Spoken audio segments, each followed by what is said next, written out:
ಸ್ಫುರದಿಂದೀವರಲೋಚನಾಭಿರಾಮಾಂ ಅರವಿಂದಸಮಾನಸುಂದರಾಸ್ಯಾಂ ಅರವಿಂದಾಸನಸುಂದರೀಂ ಉಪಾಸೇ.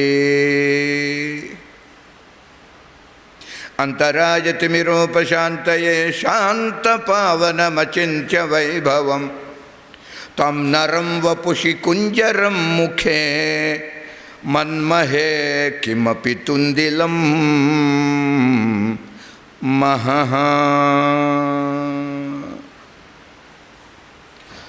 ಜನ್ಮಾದ್ಯಸ್ಯ ಯತೋನ್ವಯಾದಿತರತಶ್ಚಾರ್ಧೇಷ್ವಭಿಘ್ನಸ್ವರಾರ್ತೇನೇ ಬ್ರಹ್ಮಹೃದಾಯ ಆದಿಕವಯೇ ಮುಹ್ಯಂತೆ ಯತ್ಸೂರಯಃ ತೇಜೋ ವಾರಿಮೃದಾಂ ಯಥಾ ವಿನಿಮಯೋ ಯತ್ರ ತ್ರಿಸರ್ಗೋ ಮೃಷಾ ಧಾಮ್ನಾ ಸ್ವೇನ ಸದಾ ನಿರಸ್ತಕುಹಕಂ ಸತ್ಯಂ ಪರಂ ಧೀಮಹಿ ಧರ್ಮಃ ಪ್ರೋಜ್ಜಿತಕೈತವೋತ್ರ ಪರಮೋ ನಿರ್ಮತ್ಸರಾಣಾಂ ಸತಾಂ ವೇದ್ಯಂ ವಾಸ್ತವಮತ್ರ ವಸ್ತು ಶಿವದಂ ತಾಪತ್ರಯೋನ್ಮೂಲನಂ ಶ್ರೀಮದ್ಭಾಗವತೆ ಮಹಾಮುನಿಕೃತೆ ಕಿಂ ವಾ ಪರೈರೀಶ್ವರಃ ಸದ್ಯೋ ಹೃದಯವರುಧ್ಯತೆತ್ರ ಕೃತಿಭಿಃ ಶುಶ್ರೂಷುಭಿಃ ತಕ್ಷಣಾತ್ ನಿಗಮಕಲ್ಪತರೋರ್ಗಲಿತಂ ಫಲಂ ಶುಕಮುಖಾತ್ ಅಮೃತದ್ರವಸಂಯುತಂ ಪಿಬತ ಭಾಗವತಂ ರಸಮಾಲಯಂ ಮುಹುರಹೋ ರಸಿಕಾ. ಬಾವುಂದಿ. ಮುಹುರಹೋ ರಸಿಕಾಃ ಭುವಿ ಭಾವುಕಾಃ ಯಂ ಪ್ರವ್ರಜಂತಮನುಪೇತಮಪೇತಕೃತ್ಯಂ ದ್ವೈಪಾಯನೋ ವಿರಹ ಕಾತರ ಆಜುಹಾವ ಪುತ್ರೇತಿ ತನ್ಮಯತಯಾ ತರವೋಭಿನೇದುಹುತಂ ಸರ್ವಭೂತಹೃದಯಂ ಮುನಿಮಾನತೋಸ್ಮಿ. ಯಸ್ವಾನುಭಾವಂ ಅಖಿಲಶ್ರುತಿಸಾರಂ ಏಕಂ ಅಧ್ಯಾತ್ಮದೀಪಂ ಅತಿತೀರಶತಾಂ ತಮೋಂಧಂ ಸಂಸಾರಿಣಾಂ ಕರುಣಯಾಃ ಪುರಾಣಗುಹ್ಯಂ ತಂ ವ್ಯಾಸಸೂನುಮುಪಯಾಮಿ ಗುರುಂ ಮುನೀನಾಂ. ಸಚ್ಚಿದಾನಂದರೂಪಾಯ ವಿಶ್ವೋತ್ಪತ್ಯಾದಿಹೇತವೇ ತಾಪತ್ರಯ ವಿನಾಶಾಯ ಶ್ರೀಕೃಷ್ಣಾಯ ವಯಂ ನುಮಃ. ನಾರಾಯಣಂ ನಮಸ್ಕೃತ್ಯ ನರಂ ಚೈವ ನರೋತ್ತಮಂ ದೇವೀಂ ಸರಸ್ವತೀಂ ವ್ಯಾಸಂ ತತೋ ಜಯಂ ಉದೀರಯೇತ್.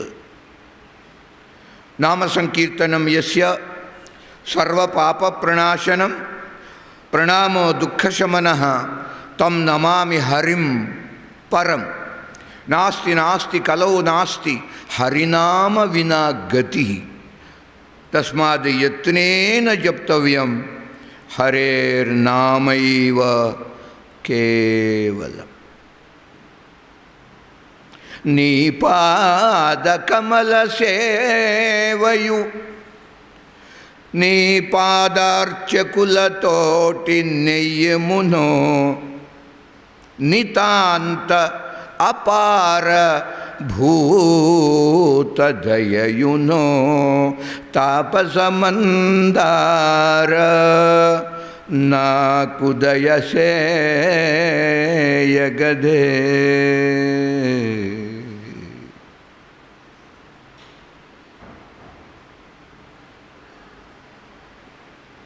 ಶ್ರೀಕೃಷ್ಣ ಗೋವಿಂದ ಹರೇ ಮುರಾರೇ.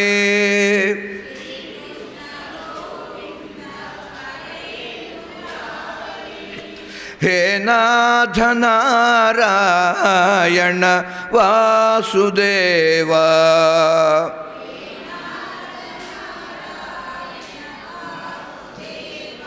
ಶ್ರೀಕೃಷ್ಣ ಗೋವಿಂದ ಹರೇ ಮುರಾರೇ.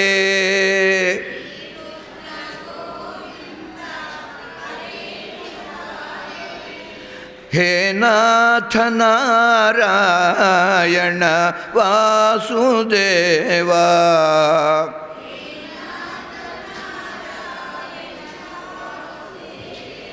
గోవింద గోవింద ముకుంద శౌరే గోవింద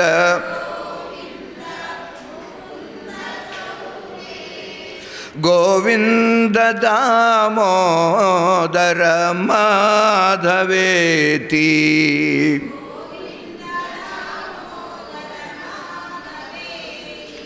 శ్రీకృష్ణ గోవింద హరే మురారే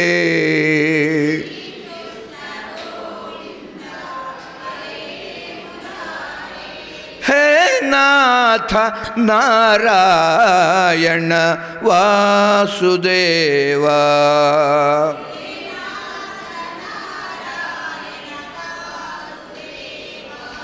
గోవింద గోవింద గోవింద గోవింద ముకుంద శౌరే గోవింద ముకుంద శౌరే గోవింద దామోదర మాధవేతి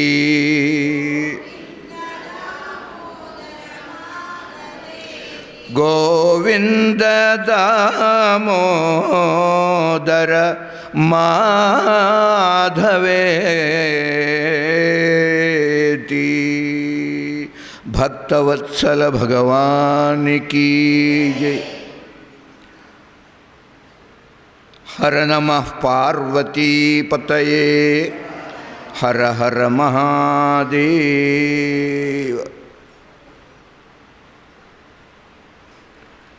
శ్రీమద్భాగవతం పురాణం అతులం యద్వైష్ణవానాం ప్రియం యస్మిన్ పారమహంస్యం ఏకం అమలం జ్ఞానం పరం గీయతే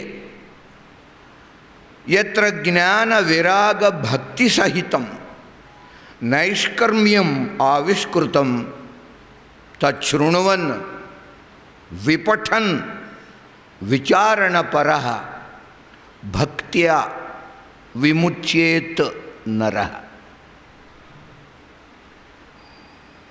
నరః నరుడు. నరశబ్దానికి రెండు అర్థాలు ఉన్నాయి. జీవుడు అని అర్థము, దేవుడు అని కూడా అర్థం. ఇక్కడ ఈ సందర్భంలో నరః అంటే జీవుడు, మానవుడు. భక్త్యా విముచ్యతే, అనన్య భక్తి చేత విముచ్యతే, ముక్తిని పొందుతాడు. సర్వబంధ విముక్తి. దేని చేత? భక్త్యా. గొప్ప మాట. భక్త్యా విముచ్యతే అని అనగానే, అది వినగానే ఏమాత్రం వేదాంత పరిజ్ఞానం యత్కించిత్ ఉన్నటువంటి వ్యక్తికి కూడా సందేహం కలుగుతుంది. భక్త్యా విముచ్యే నరః, భక్తి చేత మానవునికి మోక్షం వస్తుంది అని అంటున్నారే, అది శాస్త్ర విరుద్ధం కాదా అనిపిస్తుంది. ఏమీ తెలియని కేవలంగా నామాన్నే పట్టు కూర్చున్నటువంటి మన వంటి వారికి సందేహం కలగదు. కించిత్ జ్ఞానం ఉన్న వాళ్ళకి కలుగుతుంది. సంపూర్ణమైన జ్ఞానం ఉన్న వాళ్ళకి ఈ సందేహం కలగదు. అసలు ఏమాత్రము జ్ఞానం అనేది లేని వాళ్ళకి, కేవలం నామాన్ని మాత్రమే నమ్ముకున్న వాళ్ళకి కూడా ఈ సందేహం కలగదు. మధ్యరకం వారు ఉంటారే, మధ్యమాధికారులు అంటుంది శాస్త్రం. తెలిసి తెలియని వారు. నీతి శాస్త్రం అంటుంది తెలిసి తెలియని నరు తెల్ప బ్రహ్మదేవుని వశమే అని ఉన్నది మాట. ఏమీ తెలియకుండా వచ్చి ఇక్కడ కూర్చున్నటువంటి మీలాంటి వారికి ఎంతైనా చెప్పవచ్చు, మీరు తెలుసుకుంటారు. అంతా తెలిసిన వాడికి చెప్పేదేముంది? ఇంకా వారు వచ్చి కూర్చుంటారు, భాగవతం వింటారు, అది వదలలేరంతే. ఎవడు భాగవత శ్రవణాన్ని వదిలిపెట్టాడో అట్టివాడు చూడండి, మహర్షులు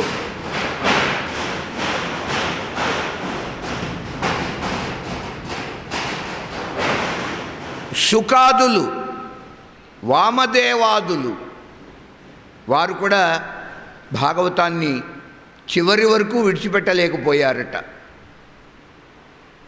శరీరం పడిపోయే వరకు కూడా భాగవత శ్రవణ త్యాగం చేయలేకపోయారు. ఆత్మారామాశ్చ మునయః నిర్గరంధాః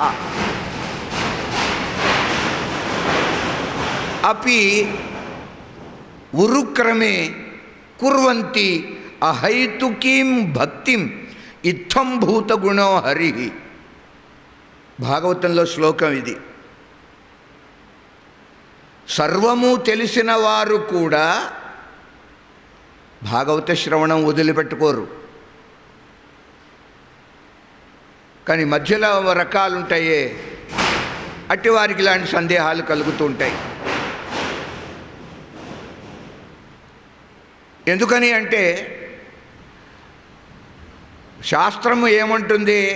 జ్ఞానాదేవతు కైవల్యం.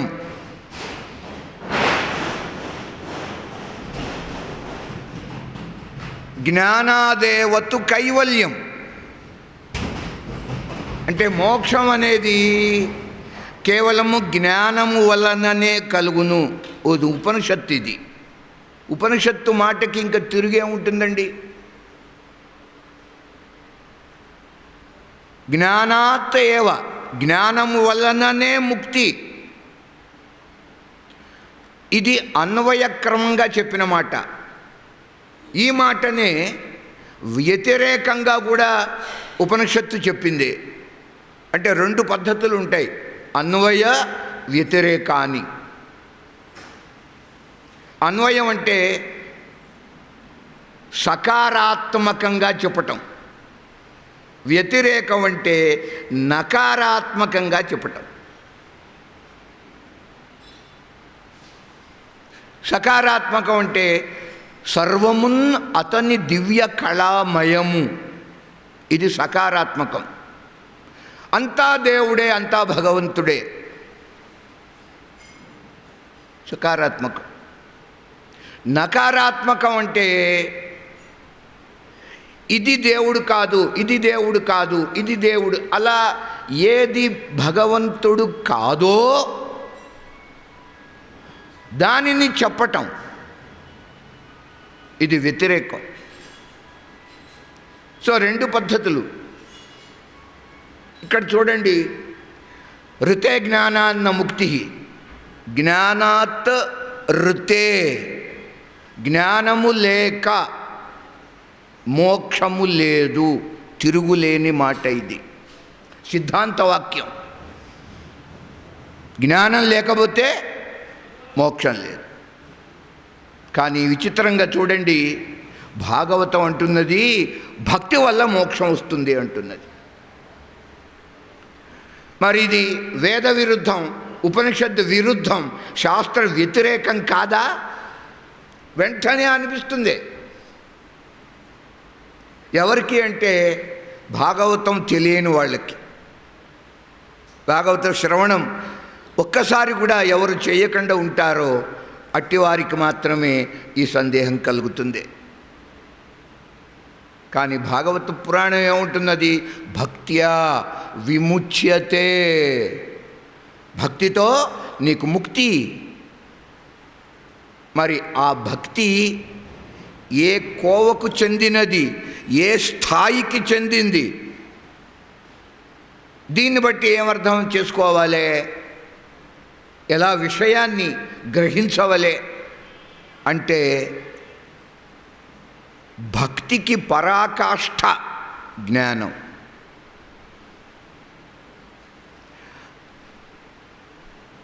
జ్ఞానము వలన భక్తి. సిద్ధాంతవాక్యం చేశారు ఇక్కడ. భక్త్యా జ్ఞానం ప్రజాయతే. భక్తి వలన జ్ఞానం కలుగుతుందిట.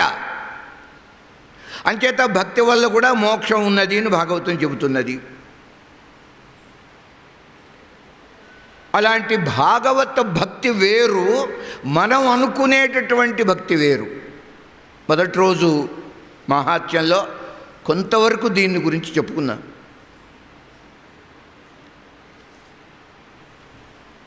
కాస్త కూస్తో అందరిలో భక్తి ఉన్నది, లేకపోతే ఇక్కడికి రాము. కానీ ఆ ఉన్నది భాగవత భక్త్యా లేక సామాన్యమైనటువంటి భక్త్యా, అది పరీక్షించుకోవాలి. భాగవత భక్తి అయితే అది మోక్షం ఇస్తుంది, సామాన్య భక్తి అయితే ఇవ్వదు. పరోక్ష జ్ఞానం వల్ల మోక్షం లేదు, అది అపరోక్షమైతేనే మోక్షం. పూర్వకల్పంలో ఆదినారాయణుడు, నారాయణ భగవంతుడు బ్రహ్మదేవునికి భాగవతాన్ని ఉపదేశించాడు. 4 శ్లోకాలలో, ఓన్లీ 4. ఇది మూల భాగవతం. మీరు చూడండి, గంగా నది ఎక్కడ ఉద్భవించిందో, ఎక్కడ పుట్టిందో ఆ ప్రదేశంలో చాలా కొద్దిగా కొంచెంగా చిన్నగా ఉంటుంది. గంగోత్రి వెళ్ళి చూసిన వారికి ఇది అనుభవం. గంగ పుట్టిన చోటు చాలా చిన్నది. అక్కడి నుంచి ఆ మహానది బయలుదేరుతుంది. ముందుకు సాగే కొద్దీ విస్తృతమైంది. అలాగే మూల భాగవతము 4 శ్లోకాలు. అతి ఆశ్చర్యం అండి. అలా బోధించాడు శ్రీమన్నారాయణుడు తనకు పుత్రుడు, తనకు శిష్యుడు అయిన బ్రహ్మదేవుడికి. పరమాత్మకి బ్రహ్మ ఏమవుతాడు? బ్రహ్మదేవుడు ఏమవుతాడు? కుమారుడు. అంతేకాక శిష్య. లోకంలో అందుకే తండ్రి పుత్రుణ్ణి కేవలంగా పుత్రభావంతోనే కాకుండా శిష్యభావంతో కూడా చూడవలే, చూచేటటువంటి సంప్రదాయం అనాదిగా ఉన్నది. తండ్రి వేద పండితుడు, మళ్ళీ ఆ తండ్రే తన కుమారునికి వేదాన్ని చెప్తాడు. చెప్పినప్పుడు కుమారుడు ఎవడయ్యాడు? శిష్యుడయ్యాడు. అదే చతుశ్లోకి భాగవతము అనే పేరిట లోకంలో ప్రసిద్ధంగా ఉంది. చతుశ్లోకి భాగవతం. దాన్ని మరింత విస్తారం చేసి బ్రహ్మదేవుడు తన మానసపుత్రుడైన నారద మహర్షికి చెప్పారు.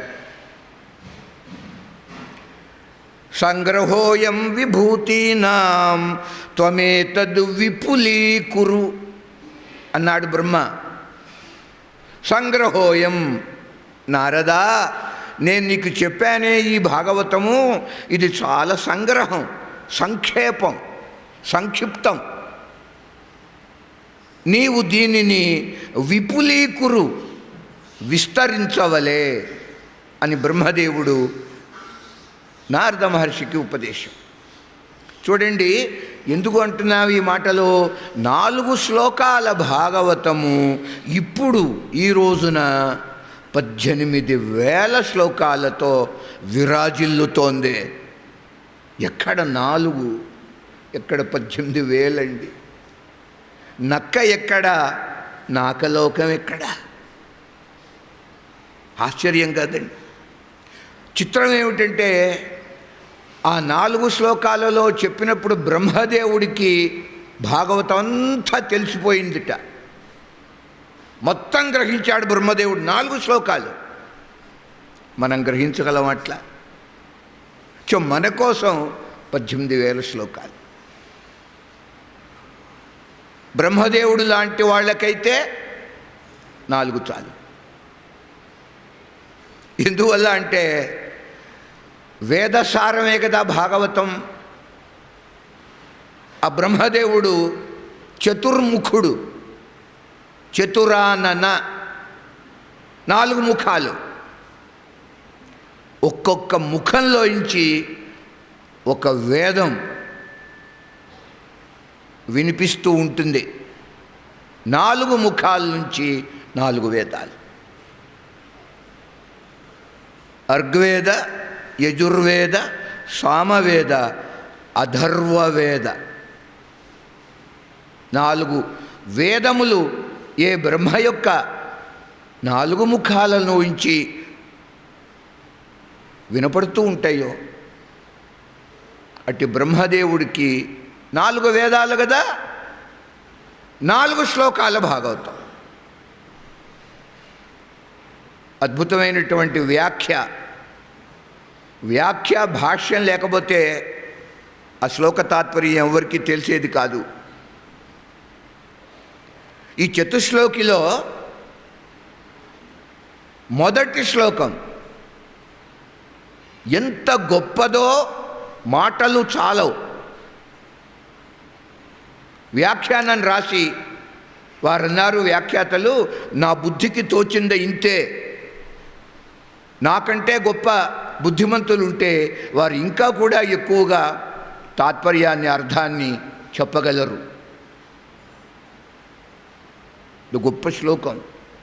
ఇలాంటి భాగవత పురాణంలో వ్యాసుల వారు మొట్టమొదటి మంగళాచరణము అంటారు, ప్రార్థనా శ్లోకం. జన్మాద్యస్య యతః, రోజు చదువుతున్నాం అది. ఈ జన్మాద్యస్య యతః అన్నటువంటి శ్లోకం చతుశ్లోకి భాగవతంలో అహమేవాసమేవాగ్రే నాన్యద్యద్ సదసత్పరం పశ్చాదహం యదేతచ్చ యో వశిష్యేత సోస్మ్యహం. ఇది మొదటి శ్లోకం చతుశ్లోకిలో. ఆ ప్రార్థనా శ్లోకం, ఈ శ్లోకం అద్భుతాలండి. వైదికమైనటువంటి వాంగ్మయం, అది అపౌరుషేయం. వేదము అపౌరుషేయం. పౌరుషేయ వాంగ్మయంలో ఇలాంటి ఈ 2 శ్లోకాల వంటివి మరల రాలేదు. పౌరుషేయ వాంగ్మయం అంటే మానవ రచితమైన వాంగ్మయం. అనగా వాల్మీకి కానీ, వ్యాసులు కానీ, తర్వాతి కవులు,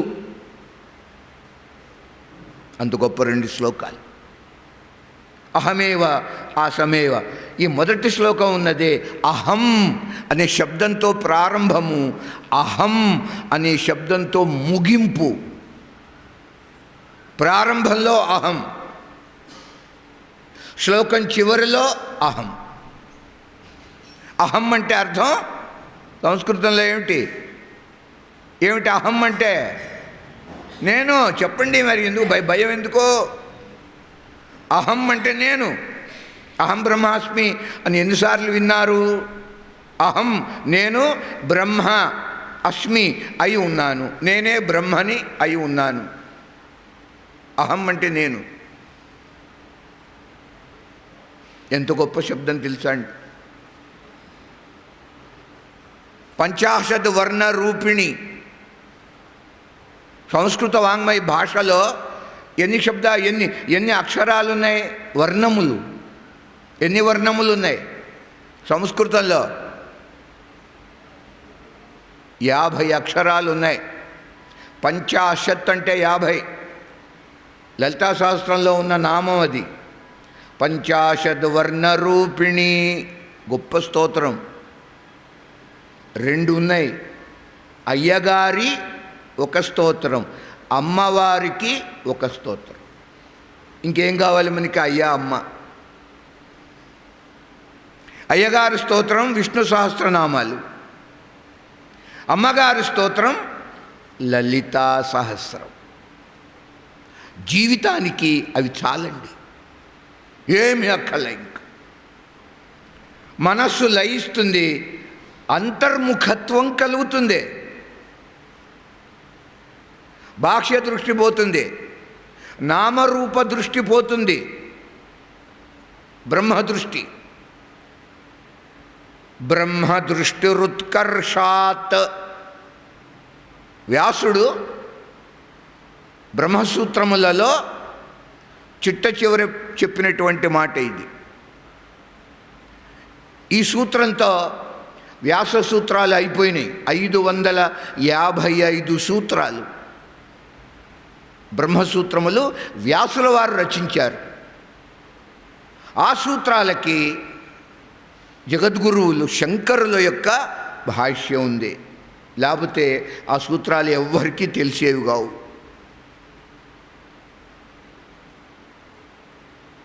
బ్రహ్మసూత్ర భాష్యమే ఈ భాగవత పురాణం. ఎవరు భాగవత పురాణాన్ని సమగ్రంగా వింటారో అట్టివారు సూత్ర భాష్య శ్రవణం చేసిన ఫలాన్ని పొందుతారు, మీరు పొందుతారు. సూత్ర భాష్య శ్రవణం అసలు చాలామందికి అసలు బ్రహ్మసూత్రములు అనేవి ఉన్నాయని కూడా తెలియవు. ఇంకా వాటి తాత్పర్యం ఏం తెలుస్తుంది? ఈ రోజున సూత్రభాష్యం చెప్పేవారు లేరు. ఒకవేళ వేళ్ల మీద లెక్క పెట్టవచ్చు, 3 4 ఉన్నా వినేవాళ్ళు అస్సలు లేరు. భాగవతం అంటే వింటానికి వస్తున్నారు, సూత్రభాష్యం అంటే రారు, ఉపనిషత్ భాష్యం రారు. ఎందుకంటే గంభీరం. వ్యాసుడు బ్రహ్మసూత్రములు రచించి వాటికి తానే ఒక కావ్యాత్మకంగా భాష్యాన్ని అందించాడు. అదే భాగవత పురాణం, సూత్రభాష్యం భాగవతం. అంచేతనే అనేక విశేషాలండి భాగవత పురాణానికి. వింటూ వింటూ ఉంటే ఒక్కొక్కటి బయటపడతాయి ఆ విశేషాలు. అప్పుడు చూడండి, నారాయణుడు బ్రహ్మదేవుడికి ఉపదేశం, బ్రహ్మ నుంచి నారద మహర్షి గ్రహించాడు. ఆ నారదుల వారు ఎవరికి? వ్యాసునికి ఉపదేశించారు. వాల్మీకి రామాయణము వ్రాసే ప్రేరణ నారదుడే కలిగించాడు. వ్యాసునికి భాగవత రచన చెయ్యమని ప్రేరణ వ్యాసుడే ఇచ్చాడు. వాల్మీకి వ్యాసునికి రామాయణ భాగవతాలు ఒకే ఒక వ్యక్తి అండి, నారద. నిరంతర నామస్మరణ, నారాయణ నామస్మరణ. మహతి అనే వీణ, నారద మహర్షి మెడలో ఉంటుంది వీణ. ఆ వీణకి ఏం పేరు? మహతి అని పేరు. మహతి అంటే చాలా గొప్పది అని అర్థం. ఏమిటా గొప్పతనం? ప్రథమ స్కంధం చివరిలో ఈ విషయం చెప్తాడు సూతుడు. నారద మహర్షికి ఆ వీణ ఆయన కొనుక్కున్నాడా? కొనలేదండి. శ్రీమన్నారాయణుడు ఆయన పాడుతుంటే, గానం చేస్తుంటే, నామ సంకీర్తన గానం, ఆ గానం చేస్తుంటే ఆనందించి ముచ్చటపడ్డాడట పరమాత్మ. నారదా, నీ ఓకల్ మ్యూజిక్ అంటారు, గాత్ర సంగీతం. నీ గాత్ర సంగీతానికి ఈ వాద్య సంగీతం కూడా జోడైతే ఆహా, సాక్షాత్తు పరమాత్మని చూస్తాం కళ్ళతో. సంకీర్తన